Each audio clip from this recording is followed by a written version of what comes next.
আল্লাহর নবী মায়ার নবী গো, আপনি নবী আমার জীবনের জীবন। দেখে আপনার মজেজা ধন্য হলেন বিবি খাদিজা, জীবন যৌবন করিলেন অর্পণ। আল্লাহর নবী মায়ার নবী গো, আপনি নবী আমার জীবনের জীবন। আল্লাহর নবী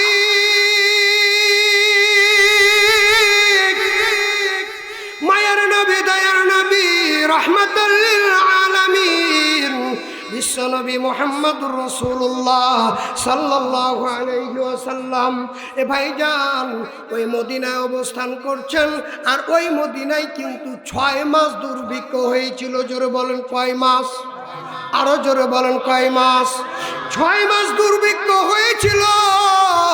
দুর্ভিক্ষ শুধু সাধারণ দুর্ভিক্ষ নয়, ওই 6 মাসের মধ্যে ওই মদিনার মানুষগুলি দিনের পর দিন অনাহারে ছিল, খেতে পেত না। মা আয়েশা সিদ্দিকা রাদিয়াল্লাহু তাআলা আনহা বর্ণনা করেন, ও तमाम পৃথিবীর মানুষেরা রে, ওই মদিনায় আল্লাহর নবী মদিনায় যখন অবস্থান করে তখন ওই মদিনাতে 6 মাস অনাহারে ছিলাম, দুর্ভিক্ষ হয়েছিল।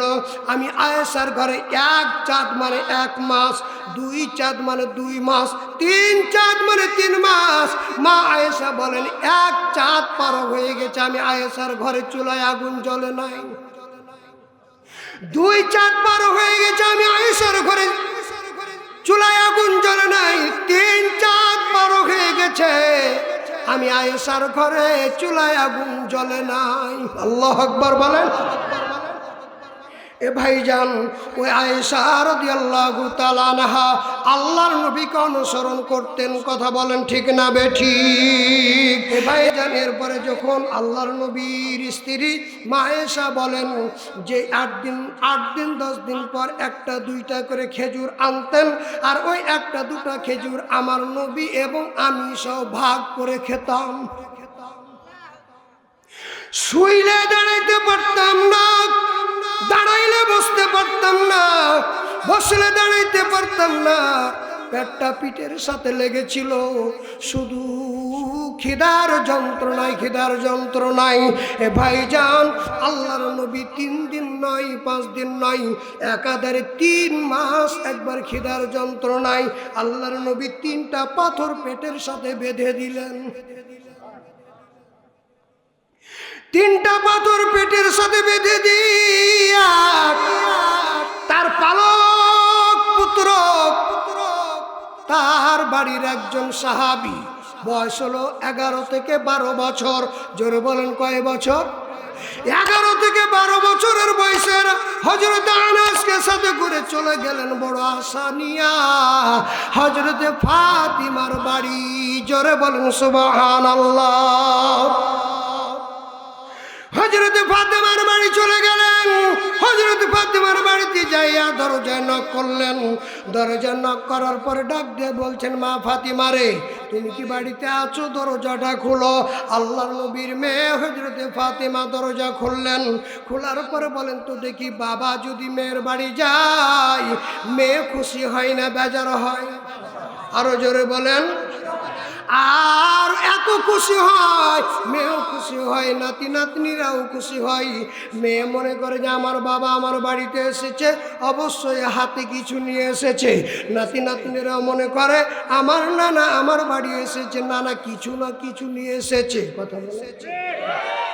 হযরতে ফাতিমা দুর্ভিক্ষ 1 মাস 2 মাস 3 মাস ধরে ঘরের চুলায় আগুন জ্বলে না। বাবা যখন ফাতিমার বাড়িতে গেছেন, ফাতিমা মনে করে যে অবশ্যই আমার বাবা কিছু নিয়ে এসেছেন। একবার দরজা খুলেই একবার সরাসরি বাবার হাতের দিকে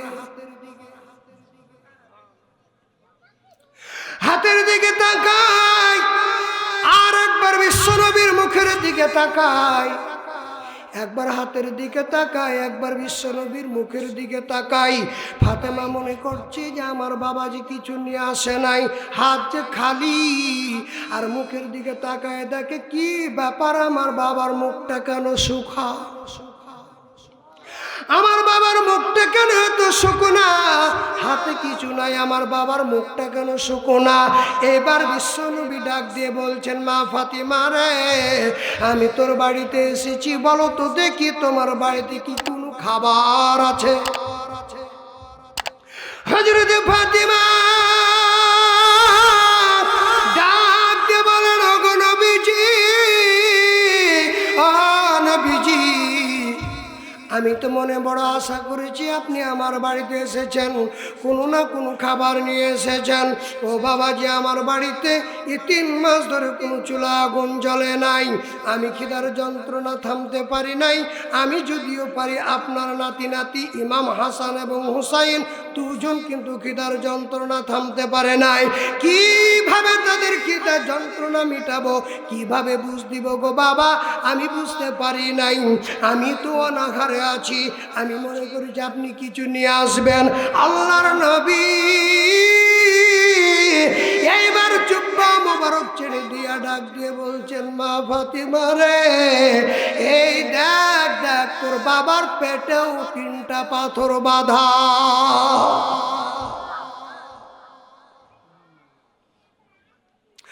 আল্লাহর নবীর মেয়ে ফাতিমা ডাক দিয়ে বলেন, ওগো নবীজি, আপনাদের কাছে, আপনার কাছে জিবরাইল আসে, প্রতিদিন জিবরাইল আসে গো নবীজি।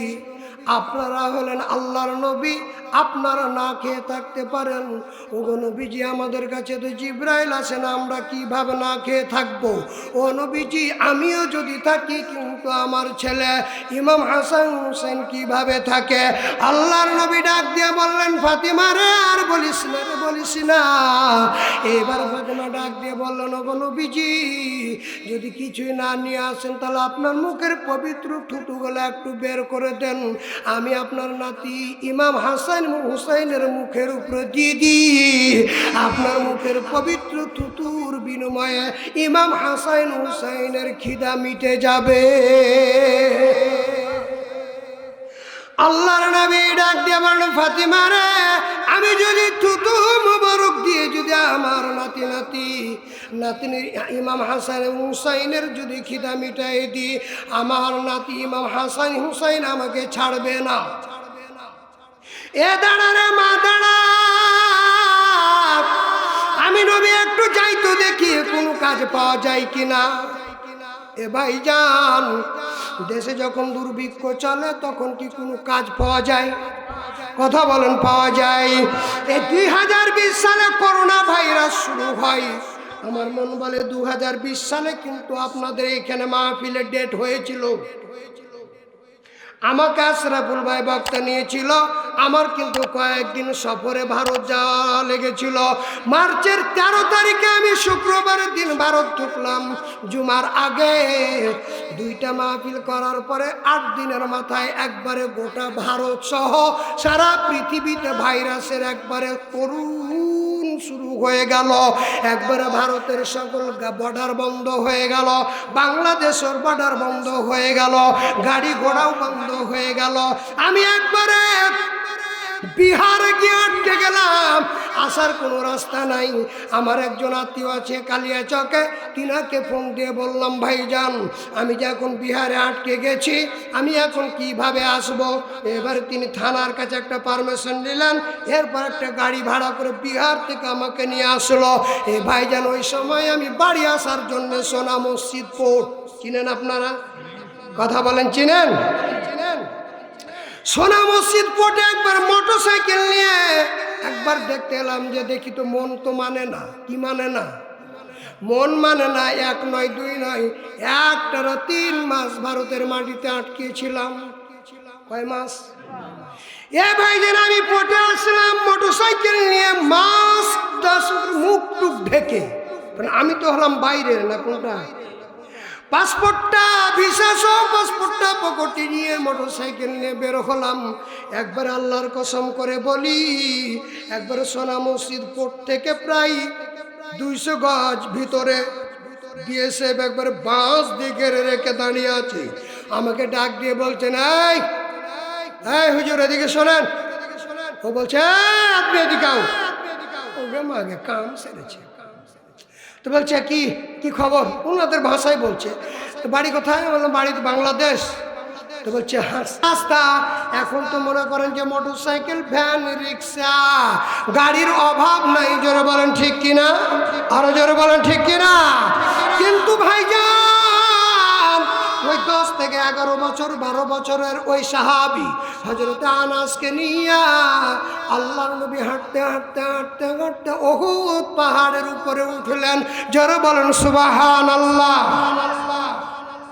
উহুদ পাহাড়ের উপরে উঠে চতুর্দিকে নজর করে দেখে উহুদ পাহাড়ের নিচে একটা খেজুরের বাগান। কিসের বাগান? খেজুরের বাগান।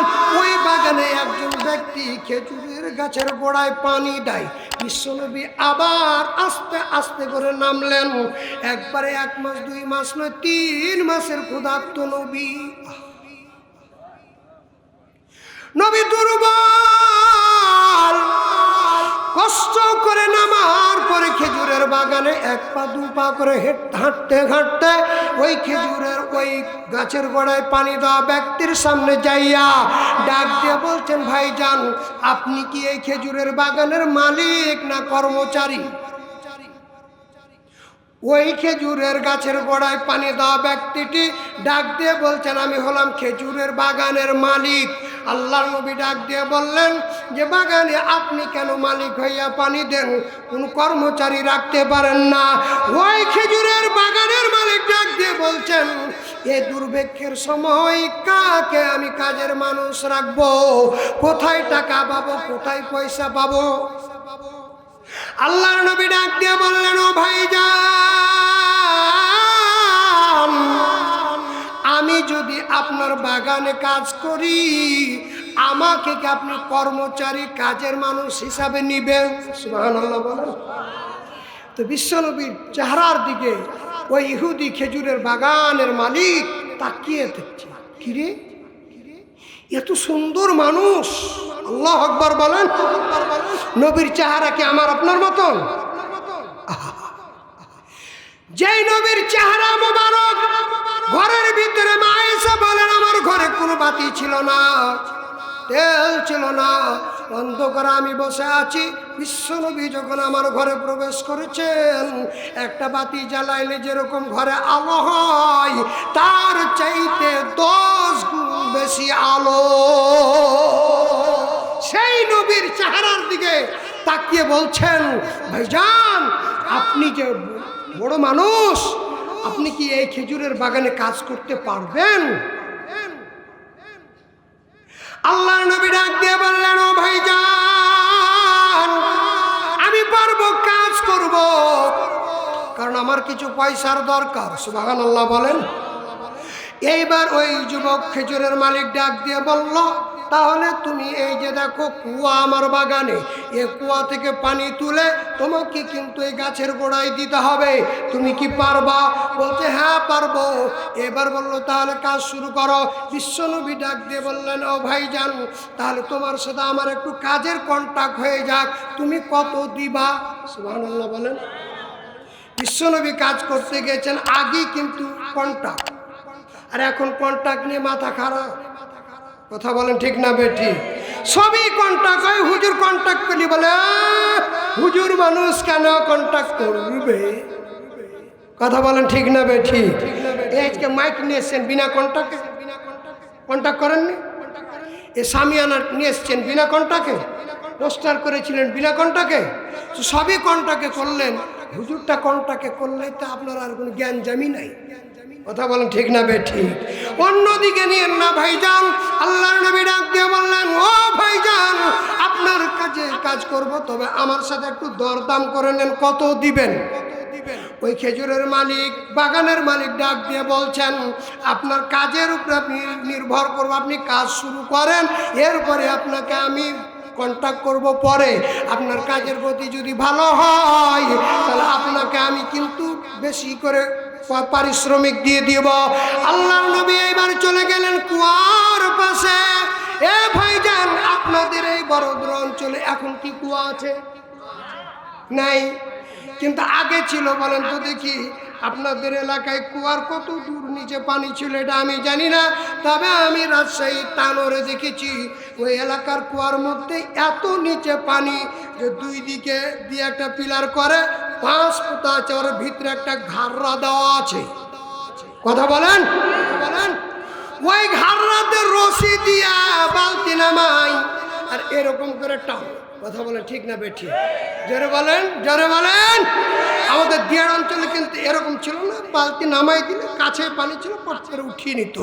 কিন্তু বলেন তো বাংলাদেশেই যদি এরকম একটা ফিরকি দেওয়া লাগে তাহলে সৌদি আরব, মক্কা, মদিনা মরুভূমি এলাকা কুয়ার পানি মনে হয় হাতের কাছে। হ্যাঁ, কত দূরে চিন্তা করেছেন এ ভাইজান। এবার আল্লাহর নবী এইবার কুয়ার কাছে গেলেন।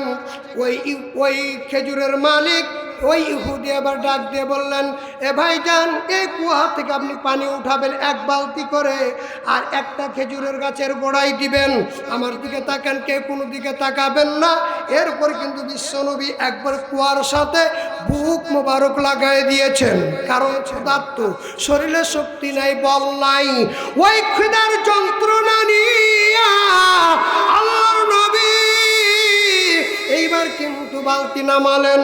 এবার বালতি নামার পরে খুব কষ্ট করে আস্তে আস্তে করে 1 বালতি পানি তুলে খেজুরের গাছের গোড়ায় দিলেন। এইভাবে 1 2 3 4 5 বালতি পানি তোলা হয়েছে।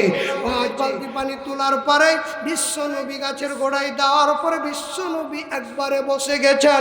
শুধু বসে যাওয়ার পরে চিত হয়ে কাত হয়ে শুয়ে গেছেন। খেজুরের মালিক, খেজুরের বাগানের মালিক দৌড় দিয়েছে, বলছেন ভাইজান আপনি কি ব্যাপার, পানি তোলা বন্ধ করে দিয়ে কেন বসে গেলেন, শুয়ে গেলেন?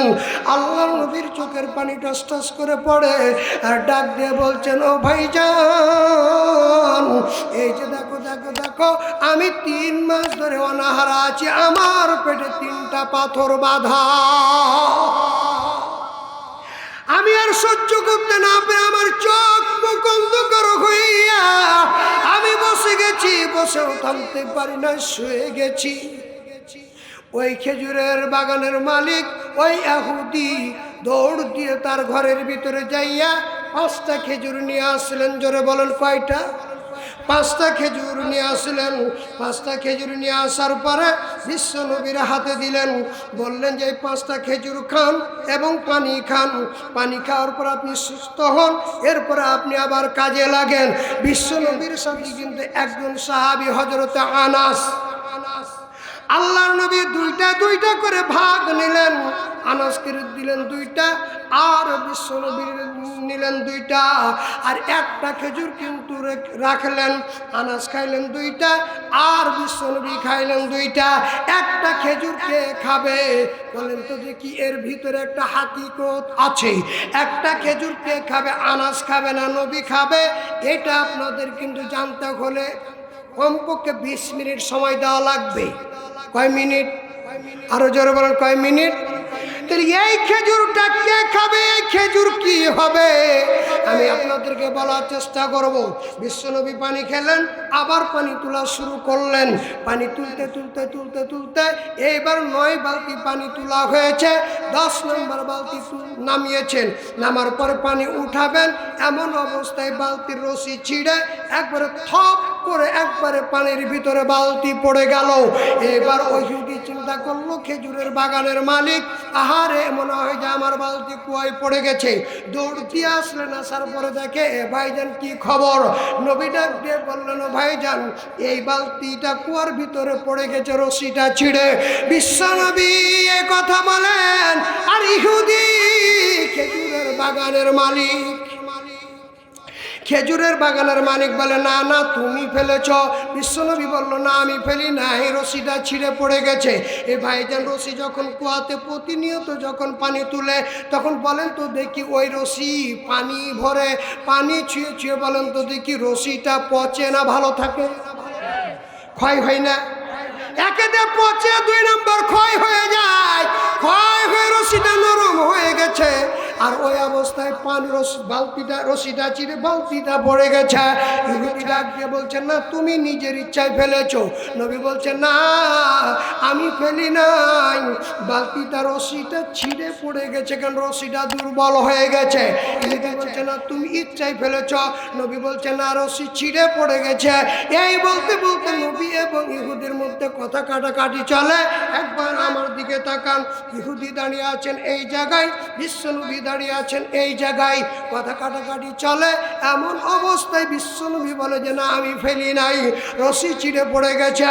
ইহুদি বলে যে, না তুমি ফেলে দিয়েছ। বিশ্বনবী বলে যে, না আমি ফেলি নাই।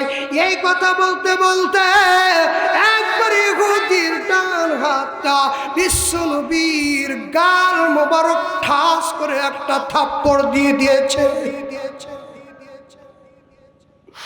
আল্লাহর নবী সঙ্গে সঙ্গে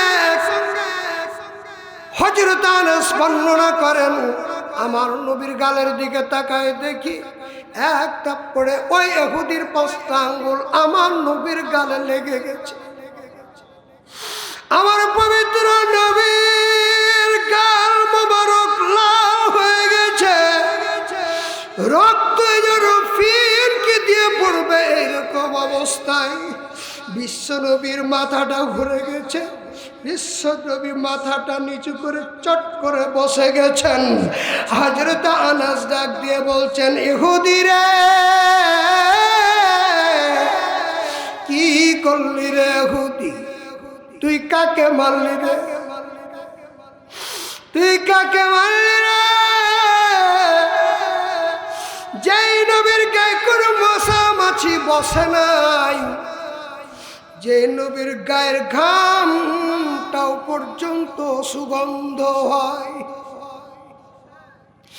যে নবীর রাস্তা দিয়ে হাঁটতে গেলে প্রখর রোদ যখন পড়ে ওই সময় আল্লাহ পাক মেঘের একটা খণ্ড বিশ্বনবীর মাথায় সামনে দিয়া বিশ্বনবীও হাঁটে, মেঘ বিশ্বনবীর মাথার উপর দিয়ে হাঁটে।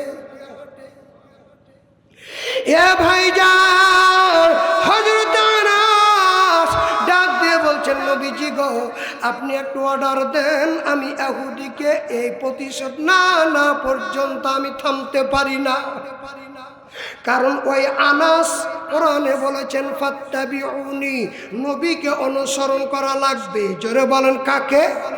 নবীকে অনুসরণ করা লাগবে।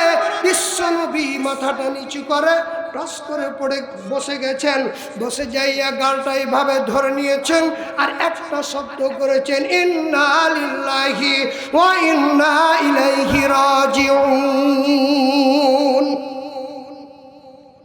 কারণ নবী দেখলেন একটা অঘটন, কিন্তু বিশ্বনবী হচ্ছেন তাম পৃথিবী ইহকাল পরকাল উভয় জগতের একজন রহমত। জোরে বলেন ঠিক কিনা? ওয়ামা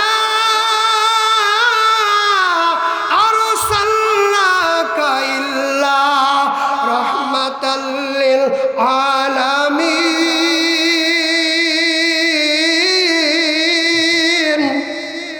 আল্লাহ রাব্বুল আলামিন বলেন, আমার নবী দয়ার নবী, মায়ার নবী, তিনি হলেন দুনিয়ার মানুষের জন্য রহমত, আখিরাতেও রহমত। সুবহানাল্লাহ বলেন। আল্লাহর নবী চিন্তা করলেন যে আমি এখন ইন্না লিল্লাহি পড়ি এবং ধৈর্য ধারণ করি, কারণ আল্লাহ পাক বলেছেন ইন্নাল্লাহা মাআস সাবিরিন, নিশ্চয় ধৈর্যকারীর সাথে থাকেন আল্লাহ। জোরে বলেন কে? এ ভাইজান কি করুন দৃশ্য, দুর্ভিক্ষ চলছে, ঘরে ঘরে খাবার নাই। ফাতিমা বাবার রাস্তার দিকে চাইতে গা তাকিয়ে আছেন। ওই ফাতিমা ইমাম হাসান হুসাইন ওই নানার দিকে তাকিয়ে আছেন, নানা কখন আসবে আমাদের জন্য খাবার নিয়ে। আর বিশ্বনবীর গালে দিয়েছেন থাপ্পড়। হযরত আনাস এবার লাফ দিয়ে দাঁড়িয়ে গেছেন, ডাক দিয়ে বলেন, নবীজি গো আপনি একটু পারমিশন দেন, প্রতিশোধ নিয়ে নি। বিশ্বনবী ডাক দিয়ে বলছেন, আনাস রে দাঁড়া, এই থাপ্পড়টাই হয়তো বা এই ইহুদিরা একেবারে ঈমান আনার একটা মাধ্যম হয়ে যেতে পারে। জোরে বলেন সুবহানাল্লাহ। বিশ্বনবী চোখ দিয়ে টস টস টস টস করে পানি পড়ে ওই ইহুদি বাগান, খেজুরের বাগানের মাটি পর্যন্ত স্পর্শ করে দিয়েছে। জোরে বলেন সুবহান। হযরত আনাস বর্ণনা করেন, আমি একটু নজর করে দেখি বিশ্বনবী মাথা নিচু করে যখন বিশ্বনবীর চোখের পানিগুলি ওই উহুদের প্রান্তর ওই খেজুরের বাগানের মাটিতে যখন পড়ে, খেজুরের মাটিতে যখন পড়ে, আমি নজর করে দেখি খেজুর ওই বিশ্বনবীর চোখের পানি ওই বাগানের মাটিতে পড়ার সাথে সাথেই যেন মুক্তার আলোর মতো ঝলকে উঠে। জোরে বলেন সুবহানাল্লাহ। এ ভাইজান, এমন অবস্থায় কে যেন একটা শব্দ করে, এ কে কোথায় আছো রে? আবু জেহেল যুদ্ধের ঘোষণা দিয়ে দিয়েছে। কে ঘোষণা দিয়েছেন? আবু জেহেল যুদ্ধের ঘোষণা দিয়ে দিয়েছেন। বিশ্বনবী ওই ইহুদির খেজুরের বাগানে গাল মোবারকে 5টা আঙ্গুল বসাই দিয়েছেন, 5টা আঙ্গুল নবীর গালে বসে গেছেন। আর কে যেন বলছে যে যুদ্ধের দামামা বেজে গেছেন। একজন সাহাবী একেবারে, ভাইজান আমার দিকে তাকান, কোনো দিকে তাকাবেন না। একজন সাহাবী হাতও নাই পাও নাই, সুবহানাল্লাহ বলেন।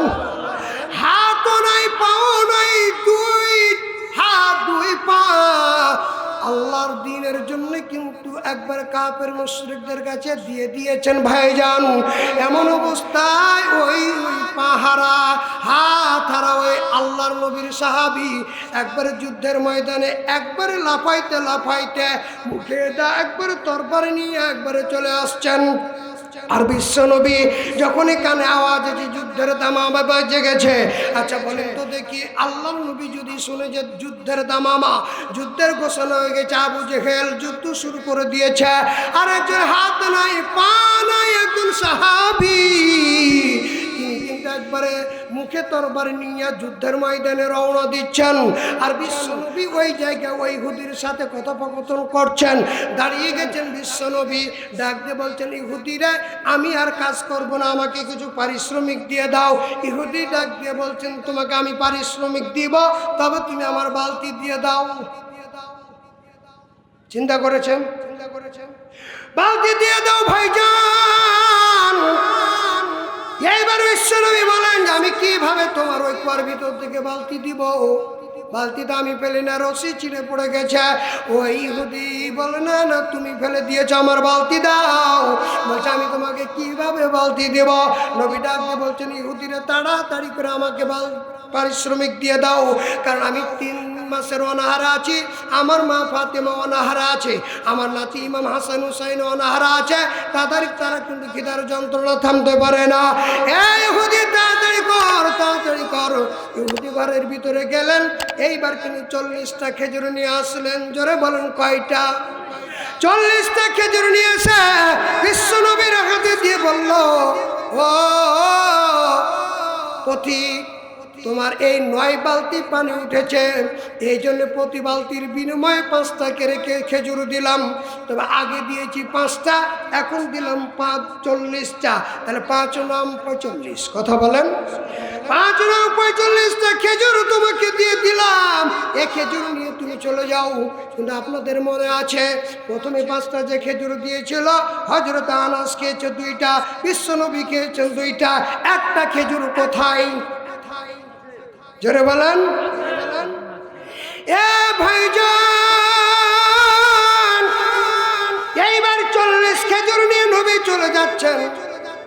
ওই খেজুরের বাগানের মালিক ইহুদি ডাক দিয়ে বলছেন, ওরে কুলক্ষণে, আমাদের গ্রামে একটা ভাষা নাই, কথা বলেন, ওরে কুলক্ষণে, তোর কাজে বরকত নাই, কিচ্ছু নাই, তুই আমার বালতিতে একটা নতুন বালতি, দামি বালতি কুয়ায় ফেলে দিলি, তোর বাপ খারাপ, তোর মা খারাপ, এরকম আছে না নাই?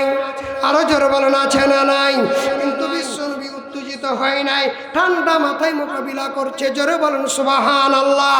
কারণ রাগ কিন্তু মানুষকে ধ্বংস করে। কথা বলেন, রাগ কিন্তু মানুষকে ধ্বংস করে। যে কোনো পরিবারের স্বামী আর স্ত্রী গন্ডগোল হয় না, এরকম কথা বলেন, হয় না? কিন্তু মায়েরা আমার, বোনেরা আমার, ওই শয়তান কিন্তু একবার মাঝখান, স্বামী এইদিকে স্ত্রী এইদিকে, মাঝখানে হলো একবারে মনে করেন যে ক্যারাম বোর্ডের ওই যে রেড রেড, কথা বলেন, রেড স্টিকার তো আছি, মাঝখানে একটা লাল থাকে না রেড, আর কালো ধলো সব সাজা থাকে, মাঝখানে কিন্তু ভাইজান রেড ইবলিস। এইবার স্বামী যখন বলে যে একটা কথা বলে, তো ইবলিস বলে যে তুমি কি তোমার স্বামীর চাইতে কমা নাকি তোমার একটু পাওয়ার বাড়াও? স্বামী যদি বলে এক, স্ত্রী বলবে দুই, যখনই বলবে দুই তখন শয়তান বলবে স্বামীকে যে তুই কি ভোগ না নাকি রে, তোর স্ত্রী তোর খাবার খাই, তুই বলে দুই আর তুই বলি এক, তখন আবার স্ত্রীকে এবার স্বামী বলে তিন, এবার যখন তিন বলে দেয় তখন এবার শয়তান বলে যে তোর কি চেহারা কম সুন্দর রে, তোর পিছন পিছন ঘুরবে, তোর স্বামী তোকে বলে তিন, তুই আবার চুপ করে থাকিস কেন, তুই বল চার, এবার ও বলে চার, স্বামী বলে পাঁচ, এবার স্ত্রী বলে ছয়, স্বামী বলে সাত, বলেন তো দেখি গন্ডগোল বাড়ে না কমে? আরো জোরে বলেন। আপনারা কি বিরক্ত হয়েছেন নাকি? চলবে কি চলবে না? আর কয়েক মিনিটের মধ্যে আমি শেষ করে দিব, চলবে কি চলবে না? লিল্লাহি তাকবীর। বেটা ওগে মা গে, হ্যাঁ জি 12টা বাজতে আর মাত্র 2 মিনিট বাকি। হ্যাঁ ভাইজান ইনশাল্লাহ, আর হয়তো বা আপনারা হয়তো 1 ঘন্টা বলছেন বা 1.5-2টা বলছেন, দেখা যায় গাড়ি কতক্ষণ চলে, 1 ঘন্টা বলছেন, কষ্ট পেয়েছেন নাকি আপনারা? জনগণ কষ্ট পেয়েছেন নাকি? ভাইজান স্বামী বলে একবারে 11, স্ত্রী বলে 12, যখনই মাথা গরম তখন কিন্তু বলে 1 2 3, 1 2 3, তুই যা তোর বাপের বাড়ি, 1 তালাক 2 তালাক 3 তালাক 4 তালাক, তোর মাকে তালাক, তোর বাপকে তালাক, তোর 14 গোষ্ঠীকে তালাক, এরকম তালাক দেয় কি দেয় না? আরো জোরে বলেন দেয় কি দেয় না? এই জন্য রাগ কিন্তু মানুষকে ধ্বংস করে, কথা বলেন। এই জন্য আল্লাহর নবী রাগ করে না, ঠান্ডা মাথায় ডাক দিয়ে বলেন ইহুদি রে, আমি কিন্তু বালতি ফেলি নাই, রশি ছিঁড়ে বালতি পড়েছি। ইহুদি কিন্তু মানে না, কারণ যদি আপনারা মনে করেন মুসলমানকে কিন্তু কাফেরেরা ভালো, কথা বলেন, যদি আপনার বন্ধুত্ব থাক, আমি আপনাদেরকে বলি দলিল সহকারে, আল্লাহ পাক বলেছেন ইন্নামাল মুশরিকুনা নাজাসুন, মুশরিকেরা হলো নাপাক। মুশরিকেরা কি? আরো জোরে বলেন। মুশরিকেরা হলো নাপাক। অথচ দেখবেন মুসলমানেরা হলেন পাক, কিন্তু মুসলমানেরা যদি কোনো হিন্দুর বাড়িতে যায়, ও যখন বাড়ি থেকে বের হবে তখন দেখবেন যে বর্তমানে একটু পানি নিবে আর একটু গোবর নিয়ে বাড়ির উঠানে ডেড়ি বলেন না আপনারা, বাড়ির উঠানে ডেড়িতে একবারে মনে করেন যে গোবর দিয়া একবার পানি দিয়ে এরকম করে একটু লেপে দিলে, মানে এটা পবিত্র করলে। কে গেছিল? মুসলমান। কে গেছিল? মুসলমান যাওয়ার কারণে হিন্দুর বাড়িতে পবিত্র করে যে বাড়ি অপবিত্র হয়ে গেছে। কিন্তু আমরা মুসলমান, হিন্দুরা যখন আমাদের বাড়িতে আসে তখন সোফা সেটে বসতে দিই, ওই নরম বিছানায় বসতে দিই, একসাথে বসে বসে খাই। কথা বলেন ঠিক না বেঠিক? আরো জোরে বলেন ঠিক না বেঠিক? এই ভাইজান শারদীয় দুর্গা পূজা যখন হয়, বলেন তো দেখি ওই হিন্দুদের ওই শারদীয় দুর্গা পূজায় মুসলমান যায় কি যায় না? আরো জোরে বলেন যায় কি যায় না? ওই মেলার লাড়ু খাই, মুড়ি খাই, জিলাপি খাই, ওই মহিলারা ওই মেলার কসমেটিক সোনো কিনে, পাউডার কিনে, কানে দুল কিনে, মালা কিনে, আংটি কিনে, আইলানা কিনে, মাস্কারা কিনে, এরকম মহিলা আছে না নাই? আরো জোরে বলেন আছে না নাই? কিন্তু খবর একটু রাখিয়েন, মুসলমানদের শত্রু হলো মুশরিকরা। জোরে বলেন ঠিক কিনা? কিন্তু আমি আপনাদেরকে একটা প্রশ্ন করব, আপনারা শারদীয় দুর্গা পূজায় যান আর ওখানে তাদের বাজার থেকে লাড়ু মুড়ি একবারে সব কিছু নিয়ে এসে খান। আপনাদের এই যে ঈদ উল ফিতর গেল, আপনাদের মুসলমানদের উৎসব দুইটা, একটা হলো ঈদ উল ফিতর, একটা হলো ঈদুল। বলেন তো দেখি ঈদ উল ফিতরের দিন আপনাদের ঈদগাহের এলাকায় দোকান বসে কি বসে না? কথা বলেন বসে কি বসে না? আপনাদের এই ঈদুল ফিতর, ঈদুল আজহার ঈদের উৎসবে যে সমস্ত দোকানগুলি বসে, ওই দোকানগুলিতে কিন্তু হিন্দু যাইয়া বলে যে মুসলমানদের উৎসব ঈদুল ফিতর, ঈদের দিন আমরা যাই দেখি তাদের ঈদের নামাজ কেমন করে পড়ে, আমরা একটু দেখবো। আর ওই বাজার থেকে একবারে মুড়ি আর নাড়ু আর আরসি চানাচুর বিস্কুট নিয়ে অথবা মিষ্টি নিয়ে বাড়ি যাবো। কোন হুন্ডিকে দেখেছেন? কথা বলেন। কিন্তু আমরা মুসলমান, হিন্দুরা আসেন আমাদের উৎসবে, কিন্তু মুসলমানেরা দেখবেন হিন্দুদের উৎসবে যাই তো যাই মনে করেন একবার শারদীয় দুর্গা পূজার একবার প্যান্ডেলে বসে। কথা বলেন, কথা বলেন, ঠিক না বে ঠিক? এ ভাই যান না না না, আপনারা কখনো তাদেরকে বন্ধু মনে করবেন না। আমি আপনাদেরকে বলি তারা বন্ধু নয়, তবে মানুষ হিসাবে মানুষের প্রতি ভালোবাসা রাখতে হবে। কারণ মুসলমান আল্লাহর হুকুম মানে, জোরে বলেন কার হুকুম?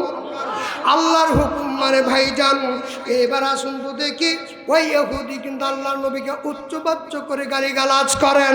আল্লাহর নবী একবারে একটু গরম হইয়া একবারে ঘুরে চলে গেলেন।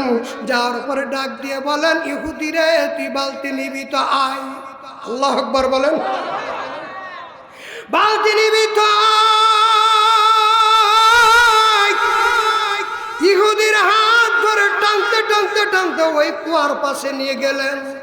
কুয়ার পাশে নিয়া আল্লাহ রাব্বুল আলামিনের নবী